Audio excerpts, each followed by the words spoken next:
Prom night na. Excited kayo magkaklase. Nag-usap kayo na magkita sa isang bahay para dun magbihis at sabay-sabay na kayo pumunta sa school. Pinag-usapan nyo na rin kung ano yung mga kulay na long sleeve na susuotin nyo para hindi kayo magkapare-parehas. Yun nga lang, hindi maiwasan, may nagkaparehas pa rin. At ang pinaka-common na kulay, sky blue. Pagdating sa school, hinahanap nyo ng iba nyong kaklase kung saan sila nakapwesto para sama-sama kayo. Maya-maya, may paparating na isang babae. Napakaganda.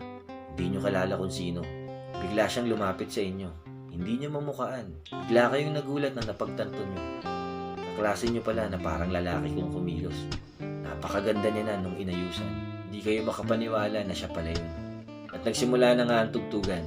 Merong rock, may sayawan, may mga love song. Kayo naman ang mga klase mo, nangungulit lang sa gitna habang nagpapatugtog ng mga pangsayaw at mga rock. Nag-iislaman pa nga kayo. Yun nga lang, nung tumugtog na yung love song, nalinis bigla ang dance floor. Ang naiwan lang, yung mga magjojowa. Sila lang yung mga nakakasayaw. Pero ikaw, nilakasan mo yung loob mo. Nilapitan mo yung crush mo. Inaya mo siyang makipagsayaw. Sakto, pumayag siya. Tuwan-tuwa ka naman. Habang nagsasayaw kayo, kinukulit mo lang siya. Nagkikwentuhan. Pinapatawa mo lang. Pero hindi mo na naisip na aminin yung nararamdaman mo sa kanya.